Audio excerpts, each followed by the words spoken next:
سورہ فاتحہ۔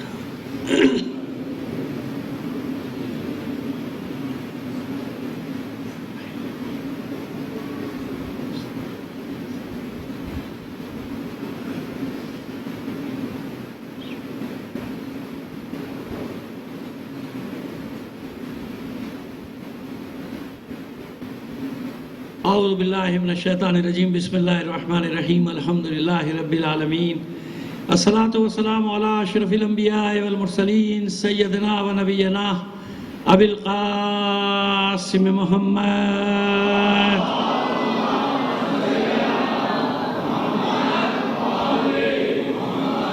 وآلہ الطیبین الطاہرین المعصومین، ولعنۃ اللہ علی اعدائہم اجمعین من الان الی قیام یوم الدین، اما بعد فقد قال اللہ تعالی فی کتابہ المبین وہو اصدق القائلین وقولہ الحق۔ بسم اللہ الرحمن الرحیم، وجعلنا منہم ائمۃ یہدون بامرنا لما صبروا۔ صلوات بھیجیے محمد آل محمد پر۔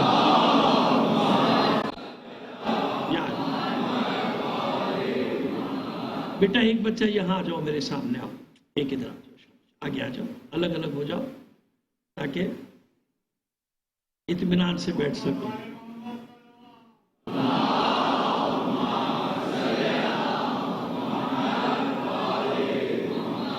وہ میں اس لیے اطمینان سے بات کرتا ہوں کہ یہ ایڈیٹر بیٹھے ہوئے ہیں، یہ ایڈٹ کر دیتے ہیں کیا چیز کاٹنی ہے کیا چیز رکھنی ہے۔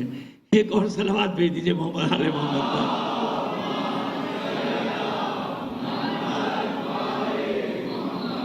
میں نے عرض کیا کہ آج بھی شکریہ ادا نہیں کروں گا یہ الیکٹرک کا، ہوتا ہے کہ ابھی شکریہ ادا کیا، ابھی لائٹ گئی، یہ میں نے آخری دن کے لیے رکھا ہوا ہے، ٹھیک ہے نا۔ پہلے چیک کر لیں پوری اچھی طرح، پھر ایسا نہ ہو کہ پھر اپنی بات سے مجھے پھر واپس مڑنا پڑ جائے، ریورس گیئر لگانا پڑ جائے۔ ٹھیک ہے، الحمدللہ انتظامات سے چل۔ ایک دو باتیں انتظامات سے متعلق مجھ پر لازم ہے کہ آپ کی گوش گزار کر دوں۔ کل بھی میں نے عرض کیا تھا کہ دیکھیے اب ہمارے مرکزی جلوسوں کا آغاز ہو گیا، ٹھیک ہے نا۔ چھوٹے موٹے واقعات وہ ہمیشہ سے جب ہم چھوٹتے نا جب بھی ہو جاتے تھے، لیکن اب مصیبت یہ ہوگی کہ سوشل میڈیا آ گیا ہے نا، ہر ایک کے ہاتھ میں موبائل ہے، وہ ٹینشن پھیلانا شروع کر دیتا ہے، پینک پھیلانا شروع کر دیتا ہے۔ پینک بھائی عرض کر دیا کہ ہم میدان کے لوگ ہیں، کھڑے ہیں نا، ہمارا کنسنٹریشن کہاں ہونا چاہیے، ہماری توجہات کہاں، توجہات کا مرکز کیا ہونا چاہیے، کہاں ہماری توجہ مرکوز ہونی چاہیے؟ عزاداری پہ، جلوسوں پہ۔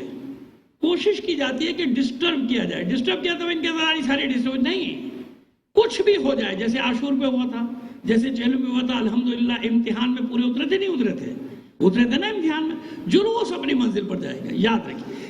میں آپ سے خدمت میں عرض کروں کہ کل بھی ایک دو واقعات ہوئے ایسے، وہ پکڑے گئے الحمدللہ، ہمارے جوانوں نے، پولیس کے سپاہیوں نے، رینجر والے پکڑ لیا، لیکن اس کو چاہتے تو پورے دنیا میں پینک پھیلا دو، یہ ہو گیا، نہیں بھائی ہو گیا نا، ختم ہو گئی بات، معلوم ہو گیا کہ بھائی قصہ ہوا تھا، ختم ہو گیا، ٹھیک ہے نا۔ یعنی ہماری بھی اتنی ہی ذمہ داری ہے جتنی دوسروں کی ہے، بلکہ ہماری ذمہ داری زیادہ ہے چیزوں کو کنٹرول کرنا، ٹھیک ہے۔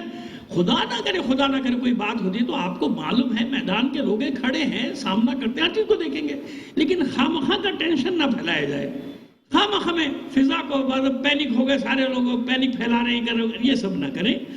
آپ ہر بچہ اسکاؤٹ ہے، ہر بچہ ذمہ دار ہے، ہر بچہ والنٹیئر، ہر شخص، ہر عزادار، کیونکہ یہ میں اس لیے کہہ رہا ہوں کہ یہ مجمع نہیں بلکہ سب جگہ آواز جاتی ہے ہماری، تو جہاں بھی جا رہی ہے آواز سب سن لیں کہ ہر شیعہ جو جلوس کے لیے نکل رہا ہے، 8 کو نکلے، 9 کو نکلے، 10 کو نکلے، وہ خود ذمہ دار ہے، ہر ایک ذمہ دار ہے، ہر ایک اپنی ذمہ داری محسوس کرے گا، اپنے اطراف پہ نظر رکھے گا، سب کے، تو انشاءاللہ نکل جائیں گے مرحلوں سے، آتے رہتے ہیں امتحان۔ ابھی دیکھیے بارش کا مسئلہ آپ کی خدمت میں عرض کر دیں، مجھے یاد آ رہا تھا جب گھر سے نکلا تو بارش ہو رہی تھی، تو وہ تھا کہ کیا ہوگا، میں نے کہا بھائی کچھ نہیں ہوتا، یہ ہماری قوم ہے، بارش ہو، طوفان ہو، زلزلہ ہو، سیلاب ہو، عزاداری کرنی ہے، مذاق نہیں کر رہا آپ سے، آپ کو خواہ مخواہ میں خوش نہیں کر رہا، ان بچوں کو نہیں معلوم اس لیے بتا رہا ہوں۔ 83-84 کی بات ہے، تو 21 رمضان کا جلوس تھا، بارش تو بہت بار ہوئی 21 رمضان کو، لیکن وہ ایسی قیامت کی بارش ہوئی تھی جناب، نمائش میں پہنچا تھا جلوس، تو ہر چیز، وہ چھتیں اڑنی شروع ہو گئی تھی بھائی، ٹین کی چھتیں ہوتی تھی اڑنی شروع ہو گئی، کھمبے گرنے شروع ہو گئے، تو انتظامیہ یہ سمجھی کہ اب جلوس دوڑے گا، وہ تو الٹا خوش ہو گئے کہ چلو ایک بارش طوفان ہوا، کم سے کم جلوس سے جلدی جلوس کھڑا ہوا ہے اپنی جگہ، وہ پرچم بھی ہل رہے ہیں، علم ہل رہے ہیں، جل رہے ہیں، لیکن وہ 4 آدمی 5 آدمی کھڑے ہو گئے. یقین مانے جب ہم مڑ رہے تھے وہاں یعنی صدر کے لیے، بلا مبالغہ کہہ رہا ہوں، جو لوگ حیات ہیں میری عمر کے ہوں گے، پروردگار ان کو سلامت رکھے، انہیں یاد ہوگا کہ گھٹنوں پانی تھا، گھٹنوں پانی.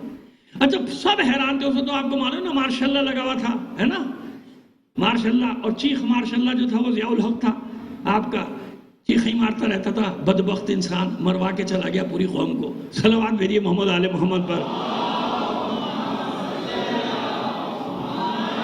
ہر طرف فورسز لگی، وہ فورسز بھی حیران کہ بھائی کیا ہو کیا رہا ہے نا، یہ گردن تک بھی پانی آ جائے گا نا. جلوس اپنے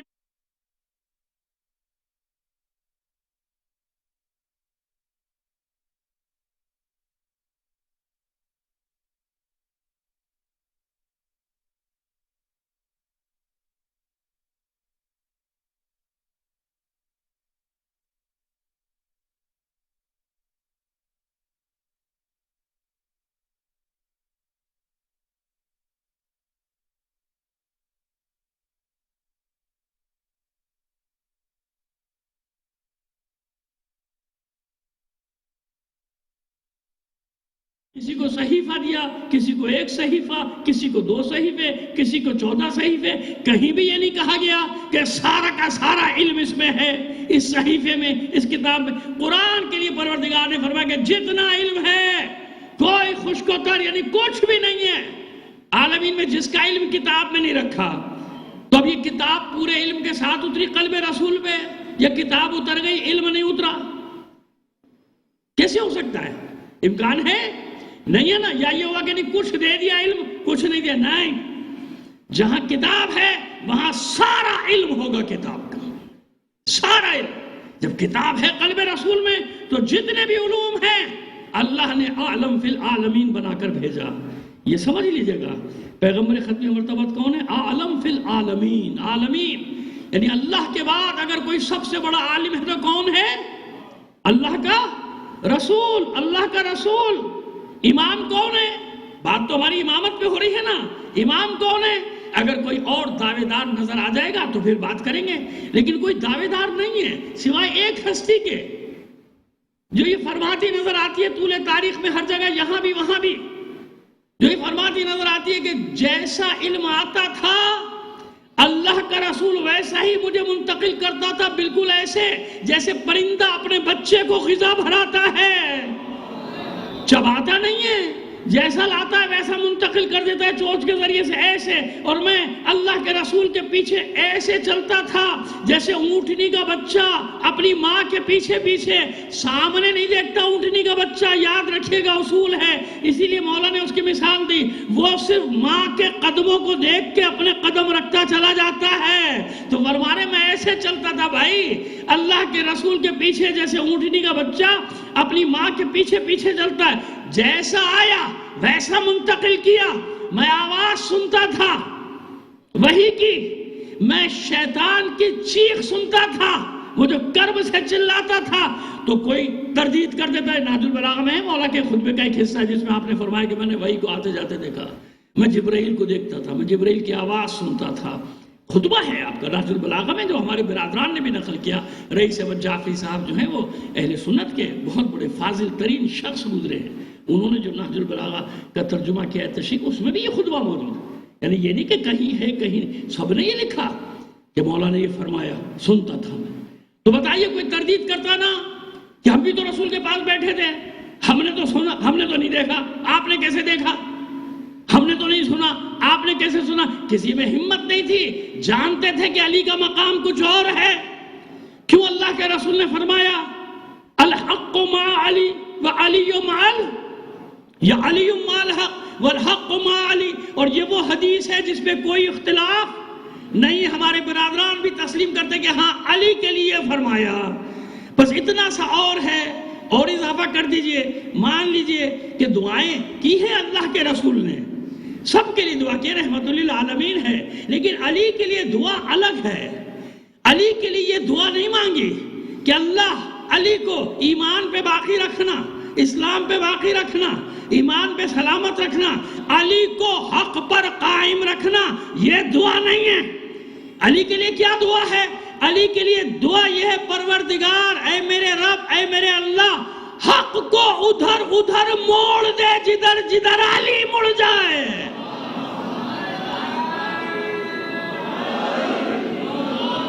اور کیسے بتائے گا اللہ کا رسول کے امام کون ہے میرے بعد؟ کتنی نشانیاں بتائے گا؟ تو سارا علم ہے۔ تب اس کا مطلب کیا ہوا؟ الا لا نبی من بعدی، بس نبی نہیں ہے میرے بعد کوئی، مگر اختیارات ولایت سب کے سب وہی ہیں جو میں نے اس کو سونپے ہیں اپنی مرضی سے۔ اب آئیے جو آج آپ کو مطلب پیش کرنا ہے، ایک تو یہ سرسری بات ہو گئی نا، مقدمہ قائم ہو گیا اپنی مرضی سے۔ یہ سوال ہر دور میں رہا، آج بھی لوگ کرتے ہیں۔ تو آپ کہتے ہیں ملوکیت میں ورثہ داری ہے اور سیاست میں بھی ورثہ داری ہے، تو امامت میں بھی تو یہی ہے نا؟ مولا عارفان، ان کے بعد امام حسن، ان کے بعد امام حسین، پھر ان کے بیٹے، پھر ان کے بیٹے، پھر یہ بھی ہم سے بھی سوال ہے۔ تو دو مقامات پیش کر رہے ہیں آپ کے سامنے۔ یہی سوال عمرو ابن عبداللہ صحابی ہے، چھٹے امام، امام جعفر صادق علیہ السلام کے، اس نے کیا، اور انہی سے یہ روایت نقل بھی ہے، انہی سے روایت نقل ہے۔ تو یہ سوال ہوا تو امام نے فرمایا کہ تم نے کیا گمان کر لیا؟ سنبھال لیجئے گا پہلا جملہ، برداشت کر لیجئے گا، ہمارے یہاں لوگ برداشت نہیں کرتے، اور سوشل میڈیا والوں سے ڈر یہ لگتا ہے کہ وہ پہلا جملہ لے لیں گے، بعد والی تشریح لیں گے، دیکھو مولوی نے کیا کہہ دیا۔ اب کوئی نہیں سوچے گا کبھی اس کے آگے بھی تو کچھ کہا ہوگا، وہ تو سنا دے کیا کہا ہے۔ تو اب دیکھیے پہلا جملہ جو آپ سے عرض کرنے جا رہا ہوں کہ فرمایا تم نے کیا گمان کر لیا کہ امام ہم نصب کرتے؟ یہ ہمارا اختیار ہے۔ امام فرمایا یہ ہمارا اختیار نہیں ہے۔ اب کوئی لے گا اتنا سا جملہ 10 سیکنڈ کا، اور دیکھیے کیسا میرا ٹین پیٹے گا۔ جب تک میں تردید کروں پوری دنیا میں وہ بچوں کے ساتھ بیٹھ کے میرے منہ سے بھی ایسے الفاظ نکلنے لگتے ہیں کہ بعد میں مجھے خود وہ ہوتی ہے کہ بھئی یہ لفظ استعمال نہیں کرنا چاہیے، لیکن کبھی کبھی ایسا ہو جاتا ہے، کیا کیا جائے۔ صلوات بھیجیے محمد آل محمد پر۔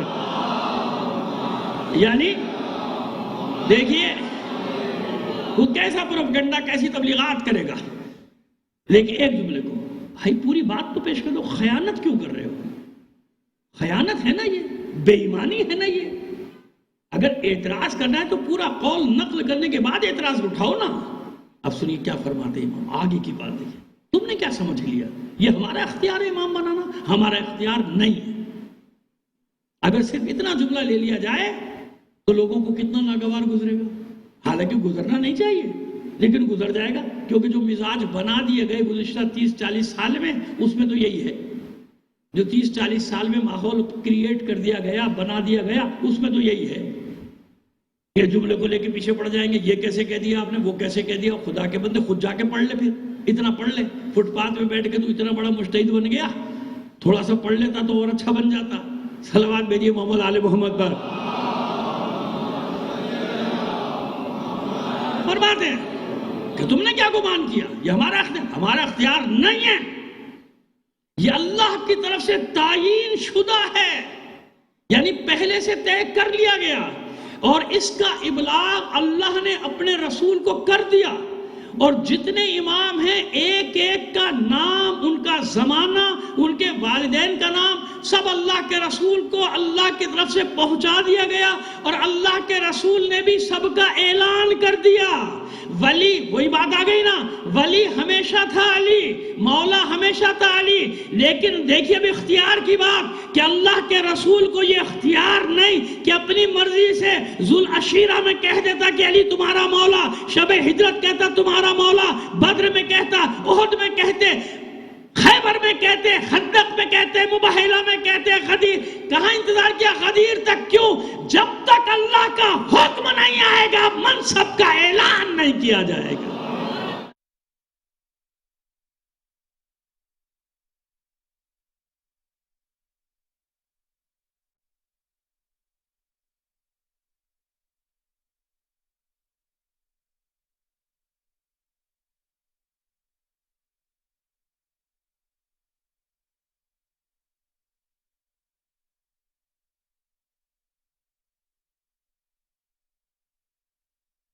ہوتا ہے کہ جنت اس کی تمنا کرتی ہے۔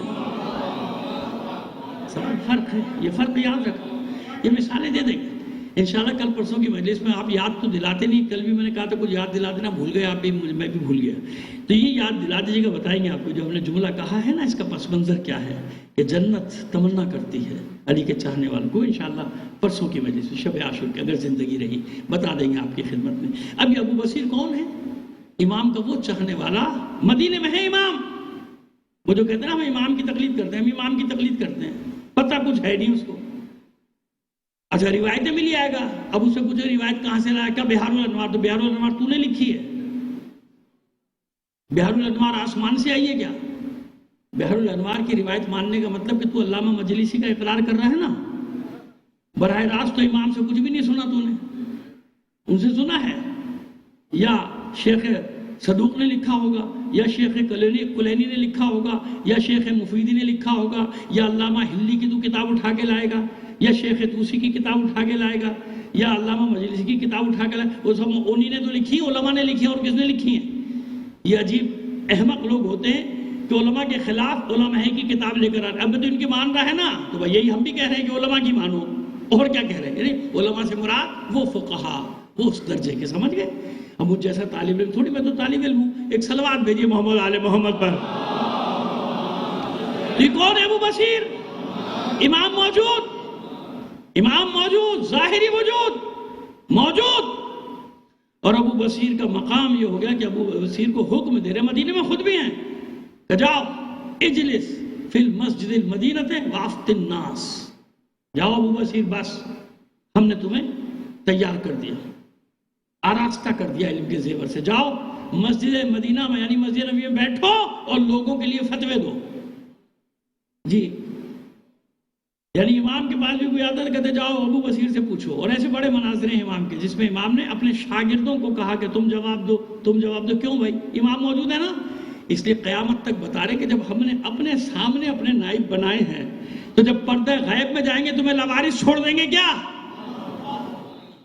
اور یہ میں نے پورا عشرہ پڑھا تھا مرجعیت میں، شاید 1 سال پہلے یا 2 سال پہلے پڑھا تھا، جس میں کتنے حضور کے زمانے سے میں نے نائبین کا تذکرہ کیا ہے، کب کب کہاں کہاں نائبین بنا، اور سینکڑوں کی تعداد میں تیار کر کر کے بھیجے. یہ شاہ عبدالعظیم حسنی کون ہے؟ رے کی سطر امام نے بھیجا تھا نا بھائی، نویں امام نے بھیجا تھا، جائیے وہاں جا کے تبلیغ کیجئے. کسی کو خوزستان بھیجا، کسی کو کہیں بھیجا، کسی کو کہیں بھیجا، نائب بنا کے.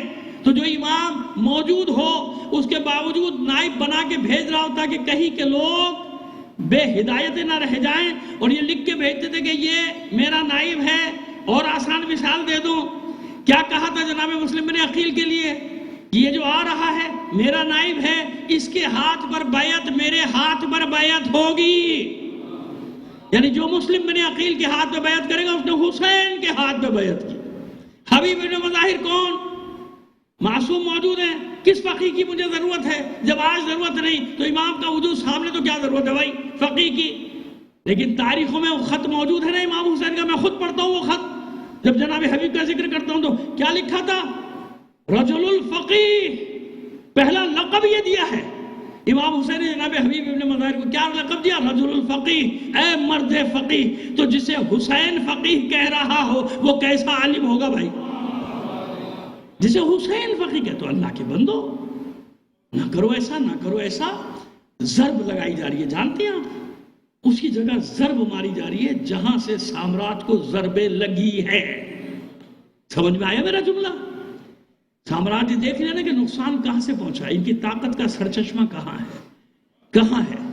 وہاں سے ضربیں لگی نا. مجھے دیکھا یہ کہ 90 سال کا بوڑھا آدمی ایک فتویٰ دیتا ہے، سارے نکل جاتے ہیں دنیا میں باہر. بھائی یہ مسئلہ کیا ہے؟ مائیں بچوں کو بھیج دیتی ہیں، شوہروں کو بھیج دیتی ہیں. ارے تو میں نے اپنی آنکھوں سے دیکھا. ماں کہہ رہی ہے بھائی مجھ سے کوئی تعلق نہیں، آپ کر دوں میرا بیٹے، نکل چل جا. کہہ دیا آغا نے کہہ دیا نکل جا میدان میں. یہ میں نے خود دیکھے بھائی، میں شاہد ہوں، میں نہیں شاہد ہوں ان چیزوں کا کہ کیا چیز تھی. سمجھ گئے؟ لہٰذا ضرب کہاں لگائیں گے؟ جہاں سے ان کو ضربیں لگی. اس لیے یہ سارا کھیل دنیا میں پلانٹڈ لوگ سینکڑوں ہزاروں کی تعداد میں تیار کیے گئے. مسلسل بچوں کے دماغ میں ایک ہی چیز ڈالے جاؤ. مرجعیت کے خلاف. کوئی ادھر سے بولے گا، ادھر سے بولے گا، ادھر سے لائے گا. کبھی تو خراب ہوں گے، لیکن اطمینان رکھو یہ کچھ بھی کر لیں، کیا ہوگا ان کا انجام؟ فَسَيُنْفِقُونَهَا ثُمَّ تَكُونُ عَلَيْهِمْ حَسْرَةً ثُمَّ يُغْلَبُونَ، یہ حسرت سے ایک دن آئے گا اپنا مال ڈوبتا ہوا دیکھیں گے۔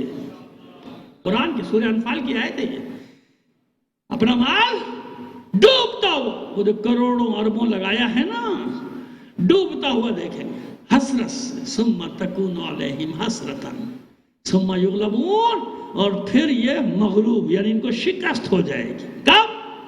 یہ ہے راز امامت، یہ ہے سر امامت، یہ ہے اسرار امامت، کہ جہاں امامت کا یہ عقیدہ موجود ہے، یہ فلسفہ موجود ہے، ان کو پرواہ کرنے کی ضرورت نہیں، کیونکہ منصوص من اللہ ایک تمہارا رہنما، ایک پیشوا موجود ہے، بس صرف تیاری کی دیر ہے۔ ادھر تیار ہوئے سب، ادھر وہ آئے گا۔ پھر بات وہیں آ گئی، یہ جملہ ہائے معترضہ ضروری ہوتے ہیں نا میری مجلس کے، اگر یہ جملے ادا نہ کروں تو وہ جو مقصد معافی ضمیر ہے میرا، وہ میں آپ تک پہنچا نہیں پاؤں گا۔ صلوات بھیجیے محمد آل محمد پر۔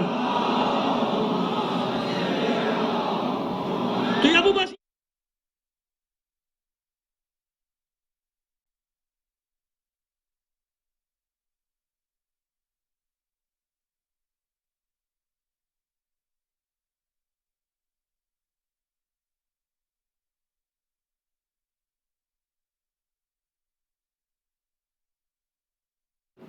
اسی لیے استغفار بھی کرتے ہیں علماء بعد میں، پروردگار قبول کر لینا، پتہ نہیں کہاں کوئی لفظ رہ گیا، وہ حرف رہ گیا، المانہ نہیں کرتا، لیکن صبغۃ لسانی ہو جاتی ہے۔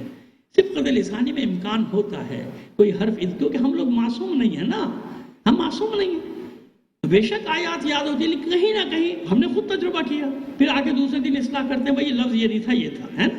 تو یہ ہوتا ہے صبغۃ لسانی، یہ نہیں کہ آتا نہیں، صبغۃ لسانی ہوتا ہے، لیکن وہ زبان پکڑنے کے چکر میں رہے گا۔ تو ابو بصیر فرماتے ہیں، یہی سوال کرتے ہیں، بیٹھے ہوئے نا، تقریباً اس میں لکھا ہے کہ 20 کے قریب مستند لوگ اصحاب بیٹھے تھے۔ جب ابو بصیر نے سوال کیا امام سے، مولا فرزند رسول، یہ سوال بہت کرتے ہیں لوگ، آپ کی امامت کے بارے میں سوال بہت کرتے ہیں۔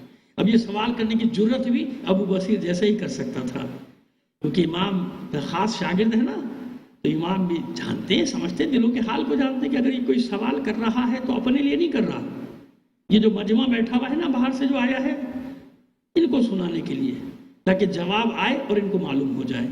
تو کہتے کہ ابو بصیر کہتے کہ آپ کی امامت کے بارے میں سوال کرتے ہیں لوگ۔ تو پوچھا کیا سوال کرتے ہیں ہماری امامت کے بارے میں؟ تو یہ سوال یہ کرتے ہیں کہ بھئی یہ پوچھو کہ یہ امامت جو ملی ہے یہ اللہ کی طرف سے ملی ہے یا اس کے رسول نے دی ہے؟ یہ جو امام بنے ہیں آپ، یا ولایت، کہیں ولایت کا لفظ، خیر بات ایک ہی ہے، وہی اختیارات کی بات ہے کہ ولایت جو ملی ہے آپ کے جد کو، یوں کہہ لیجئے امیر المومنین کو، ابو طالب بلال، یہ اللہ نے دی ہے یا اس کے رسول نے دی ہے؟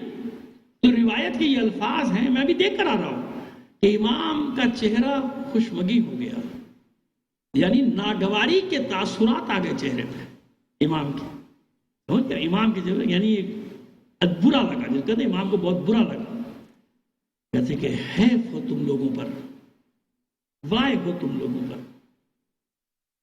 اللہ کا رسول ان چیزوں سے بالا تر ہے کہ وہ خدا کو چھوڑ کر اپنی طرف سے کوئی حکم دے دے۔ کتنی بڑی بات ہے، حیف ہے تم پر، اللہ کا رسول اس سے کہیں الگ ہے، بالا تر ہے، بری ہے، دور ہے، اور کہیں تو بیمناک ہے، یعنی اللہ کا رسول ڈرتا ہے اس بات سے کہ وہ کسی بات کا حکم دے جو اللہ کے رسول نے، اللہ نے نہیں دیا۔ یاد رکھو، اگر یہ امامت کا حکم دیا ہے، ولایت کا منصب دیا ہے، تو یاد رکھو یہ رسول اپنی طرف سے نہیں دے سکتا۔ کیسے دے گا اپنی طرف سے؟ جس نبی نے اللہ کے حکم کو اپنی مرضی سے سمجھنے کی کوشش کی، بڑا سخت مطلب ہے لیکن بہت عام بھی ہے، یعنی سنتے سب ہیں، غور نہیں کرتے، اس کو سزا بھگتنی پڑ گئی۔ ہم پہلے عرض کر چکے اپنا عقیدہ کہ جتنے بھی انبیاء ہیں سب معصوم، رسول معصوم، پیغمبر معصوم، عصمت شرط ہے، کیوں؟ ہادی ہے، وَلِكُلِّ قَوْمٍ ہاد، اپنی قوم کا ہادی، ہدایت کرنے والا، لہذا کسی غلطی کا امکان نہیں۔ لیکن ترک اولا کیا؟ سنتے رہتے ہیں آپ، یعنی جو بہتر تھا وہ نہیں کیا، جو افضل تھا، نبی کا کام ہے افضل ترین عمل انجام دے، افضل نہیں کیا، غلطی نہیں کی۔ جناب یونس علیہ السلام، مثالیں بہت ہیں، بس ایک مثال سمجھانے کے لیے، جناب یونس علیہ السلام ایک کام اپنی سمجھ سے کر لیا، کیا؟ دعا مانگ رہے تھے نا ان پہ عذاب آ جائے، اللہ نے وعدہ کر لیا، وقت بھی بتا دیا یہ ہے وقت عذاب کا، بس جناب اپنی قوم کو چھوڑ کے نکل گئے، اب تو کل ان پہ عذاب آ رہا ہے، چلو سنتے تو ہے نہیں، چلو نہیں۔ قوم کو چھوڑنے کا حکم کب دیا تھا اللہ نے؟ دیکھیے کتنی باریک بات ہے، غلط نہیں کیا، گناہ نہیں، کچھ نہیں کیا، نہیں حبیب آپ نبی ہیں، آپ پیغمبر ہیں، یعنی مشیت کو یہ بھی گوارا نہیں ہوا کہ میری مرضی کے بغیر، مجھ سے پوچھے بغیر میرے حکم کے، اور اب گئے کیسے؟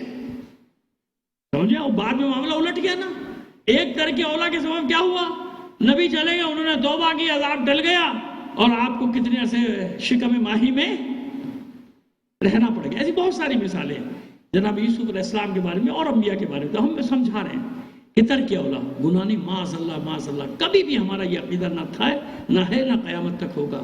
نبی سے، پیغمبر سے، رسول سے امکان ہی نہیں، معصیت کا تو امکان ہی نہیں۔ یہ کیا ہے؟ ترک اولا، یہ سب کیا ہے؟ ترک اولا ہے۔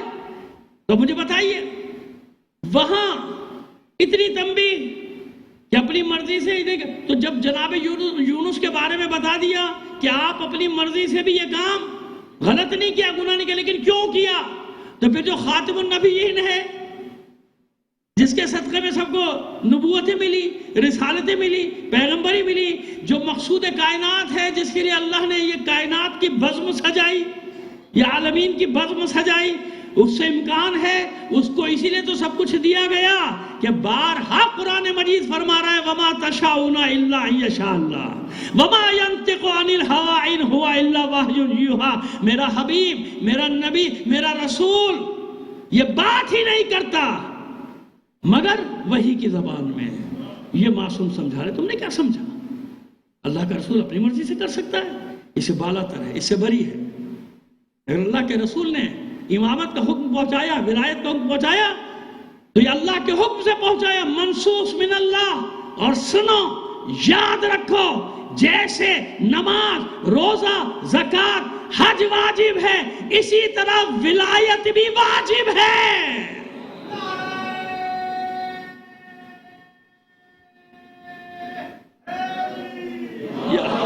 بس سمیٹے میں، آپ کو گھڑی پہ میری نگاہ پڑ گئی ہے، سمیٹا ہوں، لیکن کل اب برائے مہربانی کل ضرور کوئی ایک بچہ مجھے باہر یاد دلا دے، وہ ظاہر پروگرام زیادہ پڑھ رہے ہیں نا ادھر، تو بھول جاتے ہیں یہاں کیا پڑھا تھا وہاں کیا پڑھا تھا، تو یاد دلا دیں یہاں پہ جہاں ختم کر رہے ہیں ابھی بتا رہے ہیں۔ امام علی رضا علیہ السلام کی روایت ہے نا مشہور، اب یہ چھٹے امام نے فرمایا، اب آٹھویں امام فرماتے بنی الاسلام علی خمسۃ اشیاء، اسلام 5 چیزوں پر قائم ہے۔ اسلام کی بنیاد 5 چیزیں جن پہ اسلام کی عمارت کھڑی ہے، 5 بنیادیں، بنی الاسلام علی خمسۃ اشیاء، 5 چیزوں پہ کھڑا ہوا ہے اسلام، علی الصلاۃ والصوم والحج والزکوٰۃ والولایہ۔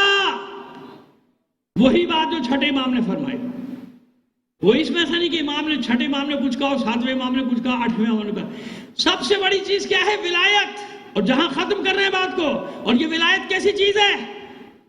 8ویں امام فرماتے ہیں کہ ولایت کو ان سب پر فوقیت ہے، یعنی ولایت نہیں تو ان میں سے کوئی بھی چیز قابل قبول۔ ہمارا عقیدہ اگر ولایت نہیں ہے، اہل بیت کی، خاص طور پہ علی کی ولایت کا منکر ہے، انکار کرتا ہے ولایت علی بن ابی طالب کا، تو اس کا کوئی عمل قابل قبول نہیں ہوگا۔ کیوں؟ یہ وہاں بھی روایات ہیں، ہمارے یہاں بھی روایت ہے، لیکن بس لوگوں کو بتایا نہیں جاتا۔ اگر بتا دیے جائے کریں یہ ساری روایات جو نقل کی گئی ہیں ہمارے دوستوں کی کتابوں میں، تو یہ اتنا مسئلے نہ کھڑے ہوں، بالکل بھی مسئلے نہیں کھڑے ہوں۔ ایک طے ہو گیا کہ امامت منصوص من اللہ، کیسا ہادی ہونا چاہیے؟ ایک تو کوئی زمانہ ہادی سے خالی نہیں، جس کو ہم کہتے ہیں حجت خدا، جس کو کہیں کہا جاتا ہے قطب، کہیں کہا جاتا ہے ابدال، کہیں کہا جاتا ہے غوث۔ تشریح سب کی ایک ہے، یاد رکھیے گا جو میں آپ سے عرض کر رہا ہوں، تشریح سب کی ایک ہے، یعنی مطلب جو لیتے ہیں وہ سب یہ کہ اگر یہ قطب درمیان سے ہٹ جائے ختم ہو گئی دنیا. ابدال ہٹ جائے، غوث ہٹ جائے، ہمارے یہاں اس کو سیدھا سیدھا کیا کہتے ہیں؟ حجت خدا کو امام، ولی، مولا. تو کوئی زمانہ حجت خدا سے خالی، حتیٰ کہ جناب اسماعیل سے لے کے حضور تک کا زمانہ بھی حجت خدا سے خالی نہیں. ایک نہ ایک وسیع موجود ہونا چاہیے. اور وسیع کی پہچان کیا ہے؟ اس کی دعا کو اللہ نبی کی دعا کی طرح رد نہیں کرتا. اور اوصیاء کی دعائیں اگر آپ کو بتائیں گے تو بھی پریشان ہو جائیں گے لوگ. اچھا یہ سب ہے؟ ہاں یہ سب ہے کہ جس وسیع نے جب دعا مانگی ہے، کفار قریش آخر میں وہیں آتے تھے جب بتوں سے فارغ ہو جاتے تھے نا، کہ بت کے ان کو خود بھی پتا تھا یہ کیا دیں گے، تو وہیں آتے تھے، جانتے تھے کہ کون سا دروازہ ہے جہاں دعا قبول ہوگی، ہے نا. قحط پڑ گیا تو عبد المطلب کے دروازے پہ، بھوک ہوئی عبد المطلب کے دروازے پہ، دشمنوں کا خوف ہوا عبد المطلب، ابرہہ لشکر لے کر آیا عبد المطلب. تو کوئی مانے نہ مانے، وسیع تو ہر زمانے میں اپنی پہچان کرا دیتا ہے نا. بتوں کی پوجا کرنے والے اور تھے، توحید پرست اور تھے. یہاں سے کل بات کا آغاز کریں گے. بنی الاسلام علی خمسۃ اشیاء. بس یہ امام رضا کی ایک کان میں ہمارے کوئی کہہ دے، جب ہمارے کو آپ نے وہ روایت پڑھی تھی امام رضا سے، وہاں سے شروع کریں تو ہمیں بھی اچھا لگے گا، کیونکہ اب ظاہر زندگی رہی تو اب 2 ہی مجلسیں ہیں، کل اور پرسوں کی ظاہر، اس کے بعد تو پھر شام غریبہ ہے. تو ہم چاہتے ہیں کہ وہ ایک جگہ تک پہنچا دیں مطلب کو اپنے. اب بات سمجھ میں کہ بات ہے، بس کوئی مانے یا نہ مانے، یہ ہادی کیوں ضروری، یہ امام کیوں ضروری؟ دین پر وقت پڑے گا کہ نہیں پڑے گا؟ پڑے گا نا، ہر زمانے میں پڑے گا. آج بھی مشکل میں ہے، عالم اسلام ہے کہ نہیں ہے؟ کہاں دیکھیں، کس طرف دیکھیں؟ آج بھی جدھر دیکھتے ہیں ماشاءاللہ ماشاءاللہ، دیکھ لیں لات منات حبل عزا نظر آتے ہیں ہر طرف. ایسا لگتا ہے کہ آج بھی خانہ کعبہ کو گھیر رکھا ہے. لگتا ہے ایسا، نہیں ہوگا بھائی، لگتا ایسا ہی ہے کہ کفار چڑھتے چلے آ رہے ہیں، یہود و نصارہ چڑھتے چلے آ رہے ہیں. اور یہود و نصارہ جو وہاں چڑھ رہے ہیں، یاد ہے اب آپ کو ایک بات بتاؤں کہ یہاں مسائل کیوں اٹھائے جاتے ہیں؟ جیسے ہی وہاں ہوتا ہے نا کچھ مسئلہ، یہاں لوگ چیخنا شروع کرتے ہیں کہ یہودیوں کو بھگاؤ، یہودیوں کو جگہ نہ دو، فوراً یہاں وہ اپنے ایجنٹوں کے ذریعے سے فساد کھڑا کر دیتے ہیں. سمجھ میں آ گیا؟ اس لیے یہاں فساد ہوتا ہے تاکہ یہ لوگ اپنے مسائل کو لگ جائیں. تو کافر کے، میں کافر کے، تو کافر کے، یہ کافر کے، وہ کافر، لگا دو. جب بھی انہیں کوئی کام کرنا ہوتا ہے نا وہاں، یہاں پہ یہ ہوتا ہے. پوری تاریخ پڑھ لیجئے آپ، ابھی یعنی 70-80 سال کی بات کر رہا ہوں. جب وہاں انہیں کوئی کرتب دکھانا ہوتا ہے نا، یہاں مسائل کھڑے کر دیتے. وہ دکھا دیا انہوں نے کرتب، پہنچ گئے، سفارت خانے کھول لیے. تو بھائی کوئی تو ہوگا نا. اس کا مطلب جہان در انتظار، جہان انتظار کر رہا ہے نا. بس جب بھی دین پہ وقت پڑے گا، انسان کی فطرت گواہی دے گی کہ کوئی ہادی ہے، کوئی بچانے والا ہے جو آئے گا اور حالات کو بدلے گا. کوئی مانے یا نہ مانے. حسین کو کتنوں نے مانا؟ کتنوں نے مانا؟ اگر سب نے دل سے مانا ہوتا تو حسین کے ساتھ 72 تھوڑی ہوتے بھائی، 72,000 ہو جاتے. لیکن خوف، لالچ، طمع، یہ سب آڑے آ گئی نا. جانتے تھے رسول کا نواسا، جانتے تھے امام برحق، سب نے حدیث سنی تھی کہ میرے یہ دونوں بیٹے امام ہیں، حسن اور حسین. لکھی ہوئی بھی، آج تک لکھی ہوئی ہمارے برادر نے. لیکن اس کے باوجود جب سامراجی طاقتیں مسلط ہوتی ہیں، لوگ جانتے بوجھتے بھی کہ حق کیا ہے باطل کیا ہے، حق کا ساتھ نہیں دیتے خوف کی وجہ سے. کچھ خوفزدہ ہو کے ہٹ جاتے ہیں، کچھ کو ان کی مرضی کے منصب، عہدے، دولت، اختیار دے کے خرید لیا جاتا ہے. بس اسی لیے حسین نے اپنے ساتھیوں سے راستے بھر یہ کہا کہ جس کو جانا ہے چلے جاؤ، میں اپنی وعدگاہ کی طرف جا رہا ہوں.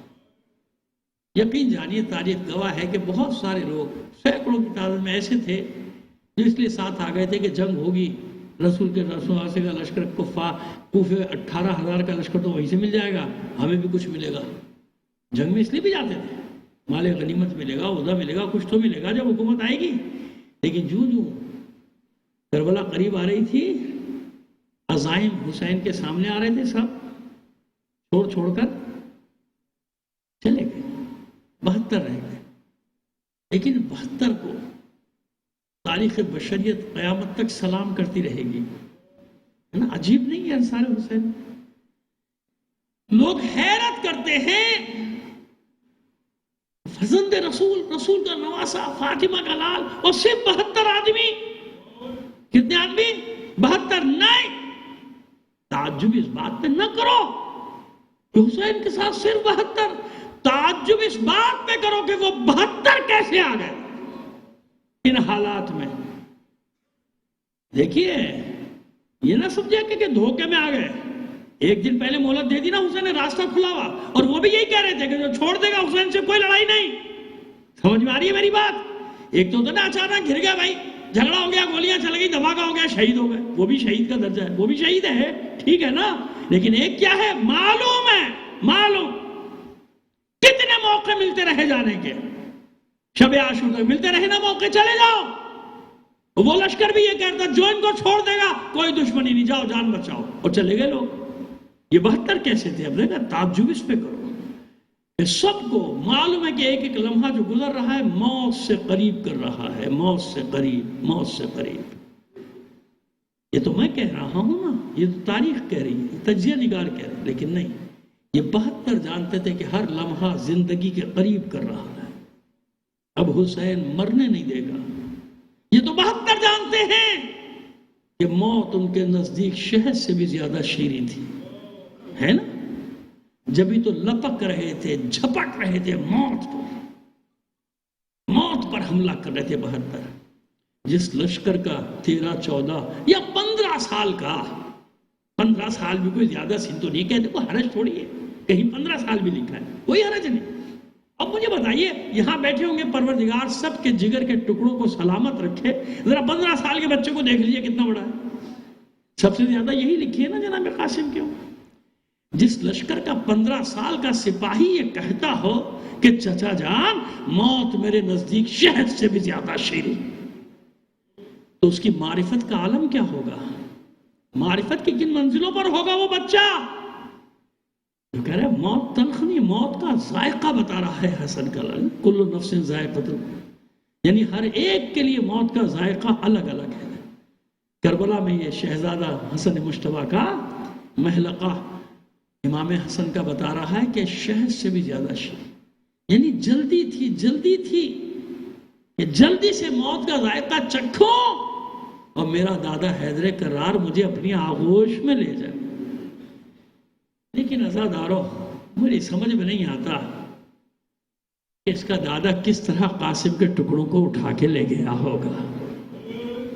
خیر، شب عاشور میں نے کل عرض کیا تھا کہ ہر ماں اپنے اپنے بچوں کو تیار کرے گی۔ امام حسن کے اور بھی بیٹے ہیں، میں نے پوری کتاب لکھی ہے اس کے اوپر، وہ سب شہید ہوئے کربلا میں، بڑے تھے، لیکن قاسم ایک خاص ہدیہ ہے، خاص ہدیہ، کیونکہ اس وقت امام کی شہادت کر شہزادے قاسم کے وہ 2-2.5 سال سے زیادہ نہیں لکھی ہوئی، کیونکہ گود میں لائی تھی نا روایت میں کہ جناب ام فروا جب بلایا تھا امام حسن نے میرے بچے کو لاؤ قاسم کو، تو آغوش میں لے کر آئی، تو ظاہر آغوش میں کون سا بچہ ہوتا ہے؟ بہت زیادہ رہا ہوگا تو 2-2.5 سال کے جناب قاسم، 40 ہجری میں، 50 ہجری میں، معذرت 50 ہجری میں، اتنے رہے ہوں گے 2-2.5 سال کے۔ اور اس وقت وصیت کی تھی نا، دیکھو میرے بھائی پہ ایسا وقت آئے گا، یہ تو بڑے ہیں، یہ ذمہ داری جانتے ہیں، قاسم اتنا بڑا ہو جائے گا کہ تلوار اٹھا لے گا، اسے میری طرف سے خاص ہدیہ بنا کے حسین پر قربان کر دے، بھیج دینا۔ اور ہاں یہ ہو سکتا ہے کہ اس کے سن و سال کے سبب سے اسے اجازت نہ دے میرا بھائی، اسے اجازت نہ ملے میدان جنگ، تو اے ام فروا یہ میری تحریر تعویذ کی صورت میں اس کے بازو پہ باندھ دو، جب ایسا وقت آئے تو میری یہ تحریر میرے بھائی حسین کے حوالے کر دینا، ٹھیک ہے؟ یہ ہے پس منظر قاسم کا۔ بتائیے ماں کیسے پال رہی ہوگی اپنے اس بچے کو؟ میں نے عرض کر دیا اور بھی بڑے بھائی ہیں، سب شہید ہوئے کربلا میں، لیکن یہ قاسم، اچھا بچے بھی جیسے حسن مثنیٰ زخمی ہو کر بچ گئے تھے، پھر ان کی نسل چلی آگے تک، تو وہ اس کے بارے میں بھی ہم پڑھتے رہتے ہیں، عشر ثانی میں بھی زندگی رہی تو پڑھیں گے ان کے ایک مجاہد بیٹے کی داستان عشر ثانی میں، اگر زندگی رہی تو اب آئیے شب عاشور، اس ماں کا بھی یہی حال ہے جو جناب ام لیلہ کا ہے، جو ثانیہ زہرا کا، جو جناب ام رباب سلام اللہ علیہ، میرے لال کل سب اپنی اپنی قربانیاں دیں گے، مجھ بیوہ کے پاس کچھ بھی نہیں سوائے تیرے، میری لاج رکھ لے، قربان ہو جا اپنے چچا پہ اور اپنی دادی زہرا کے سامنے مجھے سرخرو کر دے۔ جناب قاسم عہد و پیمان باندھے، ماذ گرامی اطمینان رکھیے، میں میدان میں جاؤں گا، میں لڑوں گا، میں شہ سوار ہوں، میں امو جان کا شاگرد ہوں، یعنی جناب عباس کا، چچا عباس کا شاگرد ہوں میں، انہوں نے حرب میں نے ان سے سیکھے ہیں۔ صبح ہوئی، بار بار قاسم جاتے تھے، اجازت نہیں ملتی تھی، ظہر کا ہنگام ہوا، اب ہاشمیوں کی باری آ رہی نا، باری باری ہاشمی جا رہے ہیں لڑنے کے لیے، تو روتے ہوئے خیمے میں آئے اپنی ماں کے، جناب گلے سے لگا لیا، میرے لال خیر کیا ہو؟ مادر گرامی کتنی بار جا چکا ہوں چچا جان کی خدمت میں، چچا جان مجھے میدان میں جانے کی اجازت نہیں دیتے۔ نہیں میرے لال، پیشانی کی بوسے دی، نہیں میرے لال قاسم تجھے اجازت ضرور ملے گی۔ بازو پہ بندھا ہوا تعویذ کھولا، تحریر نکالی، قاسم کے ہاتھ میں کہ بیٹا یہ تیرے بابا کی تحریر ہے، تیرے چچا کے نام، جا لے جا، اسی وقت کے لیے لکھا تھا انہوں نے خط، جا اپنے چچا کو دے، تجھے اجازت مل جائے گی۔ بس قاسم نے خط کو سر پہ رکھا، بوسے دیے، آنکھوں سے لگایا، دوڑے لے کے چچا کی خدمت میں، چچا جان یہ میرے بابا کی تحریر آپ کے نام، چچا جان یہ میرے بابا کا خط آپ کے نام۔ حسین نے بھائی کی تحریر کو دیکھا، دیکھتے رہ گئے، اور زار و قطار رو رہے ہیں، حسین چومتے ہیں، آنکھوں سے لگاتے ہیں، بھائی کی تحریر کو رو رہے ہیں، اور پھر اس کے بعد قاسم کو گلے لگا کے رونا شروع کر دیا۔ کیا ہے تحریر میں؟ یہی تو ہے نا، اے میرے بھائی حسین دیکھو قاسم کو میدان میں جانے سے روکنا نا، یہ میرا خاص ہدیہ ہے تمہارے لیے، اس کو میدان میں جانے دینا، یہ میری وصیت ہے۔ حسین اس وصیت پہ عمل کرے۔ کہتے ہیں کہ کسی کو حسین نے اپنے ہاتھ سے سجایا نہیں تھا سوائے قاسم کے، امامہ بھی خود رکھا، دوش پہ ابا بھی خود ڈالی، کمر میں پٹکا صافہ جس کو ہوتے وہ پٹکا بھی خود باندھا، تلوار بھی حمائل خود کی، اور اب شانہ پکڑ کے بازو پکڑ کے خود خیمے سے باہر لے کے نکلے۔ جب خیمے سے باہر لے کر نکلے نا، سب کے مبہوت ہو گئے تھے، اتنا حسین تھا حسن کا شہزادہ قاسم، اتنا حسین تھا، دن میں لوگوں کو گمان ہونے لگا کہ چاند 14ویں کا طلوع ہو گیا، ایسا تھا قاسم، اتنا حسین تھا، اور اتنا کمسن تھا کہ گھوڑے پہ جب بٹھایا ہے نا تو حسین نے کمر سے پکڑ کے اٹھایا تھا، اور جب گھوڑے پہ بٹھا دیا تو دونوں پیر رکابوں میں ٹکتے نہیں تھے قاسم کے، کبھی ایک طرف جھک کے توازن برقرار کرتے تھے، کبھی دوسرے طرف جھک کے، بڑی حسرت سے دیکھ رہے حسین، علی اکبر، عباس۔ علی اکبر نے باغ تھامی آگے بڑھ کر، بھائی بس ہم بھی آئیں گے کچھ دیر، ذرا دھیان سے جنگ کریں۔ عباس نے آخری بار پیشانی کے بوسے دیے، جاؤ بیٹا قاسم ذرا دھیان سے جنگ کرنا ہے۔ اور قاسم مسکرا کے کہتے، چچا جان میں آپ ہی کا تو شاگرد ہوں، آپ میری جنگ دیکھیے۔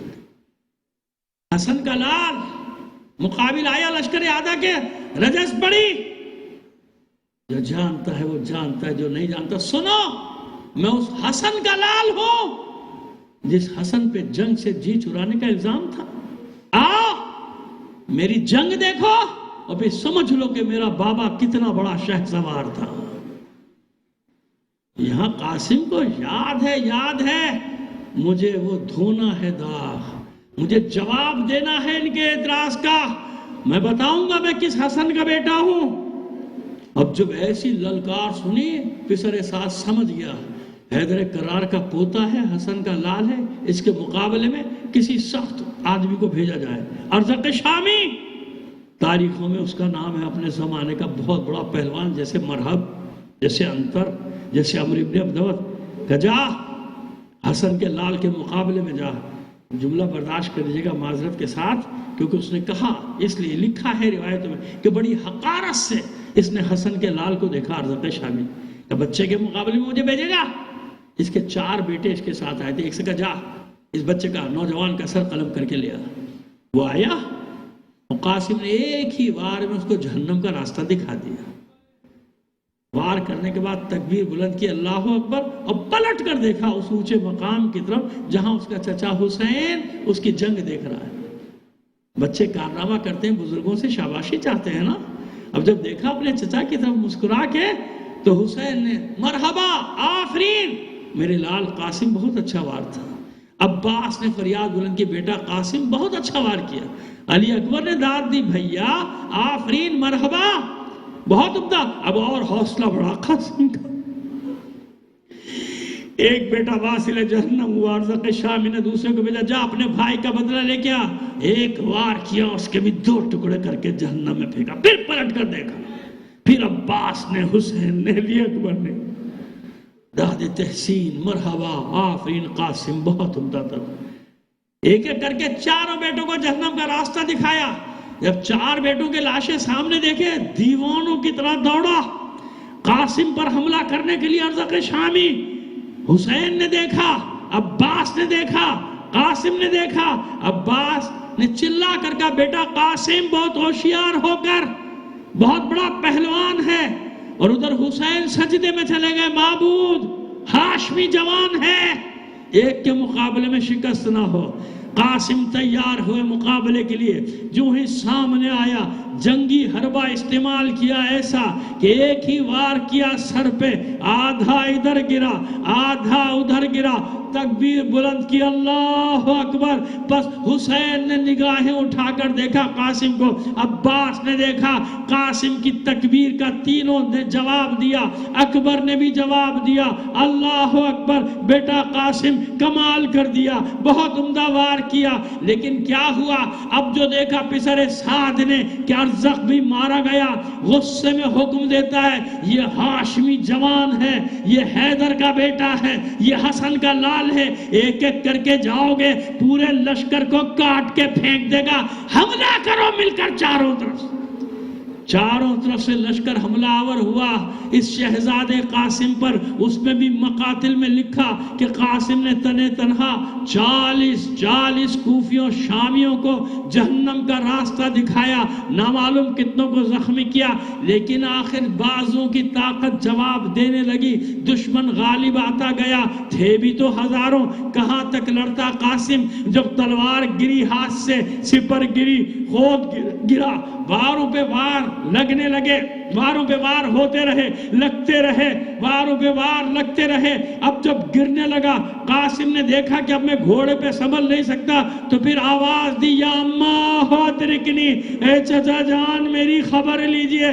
بس ایسے حسین کسی کے لاشے پر نہیں دوڑے تھے جیسے قاسم کی آواز سن کر دوڑے تھے. میرے لال قاسم میں آ رہا ہوں میں آ رہا ہوں. عباس بھی دوڑے علی اکبر بھی دوڑے. ارے نکالیں کیسے ہزاروں کا مجمع. بیچ میں قاسم حملہ کیا حسین نے بھی عباس نے بھی تاکہ قاسم کو اس لشکر سے نکالا جائے درمیان سے نکالا جائے. بس یہ حملہ ہوا لشکر بھاگا فرار ہوا میدان خالی ہوا. ادھر بیویوں نے فضہ نے خبر دی بیویوں ام فروا کے خیمے میں جمع ہو جاؤ اس کا شہزادہ قاسم آ رہا ہے. فروا اطمینان سے بیٹھی ہیں ام فروا اطمینان سے بیٹھی ہیں. ہر ایک کا لاشا آیا ہے میرے بچے کا لاشا بھی آئے گا. ادھر حسین نے ابا بچھا دی زمین پر. میں کہتا ہوں مولا قاسم کا لاشا لے کر جائیے. ابا کیوں بچھا دی؟ اس طرف گئے کچھ اٹھایا اس طرف گئے کچھ اٹھایا. مولا ماں انتظار کر رہی ہے قاسم کے لاشے کا. اس کو لاشے کا انتظار ہے. کچھ دیر بعد حسین نے ایک گٹھڑی کی صورت دی اپنی ابا کو. وہ گٹھڑی سینے سے لگا کے خیمے کی طرف چلے. میں کہتا ہوں مولا قاسم کا لاشا کہاں ہے؟ یہ گٹھڑی میں کیا ہے؟ در خیمہ پہ پہنچے آواز دی گئی خیموں میں انتظام کیا گیا. اب جو حسین گٹھڑی لیے خیمے میں داخل ہوئے ماں حیران ہو کر کہتی ہے اے میرے سید و سردار اے میرے مولا آپ سب کا لاشا لے کر آئے میرے قاسم کا لاشا نہیں لائے. میرے قاسم کا لاشا کہاں ہے؟ بس حسین نے اس گٹھڑی کو خیمے کی زمین پہ رکھا. اب جو گٹھڑی کھولی بس عزادارو کیسی مہندی کیسا صحرا. ارے اسی کا خون تھا، قاسم کے خون کی مہندی اس کے ہاتھوں پر اس طرح پامال ہوا تھا لاشا کہ جوڑ جوڑ بند بند عضو الگ ہو گیا تھا قاسم کا. ماتم حسین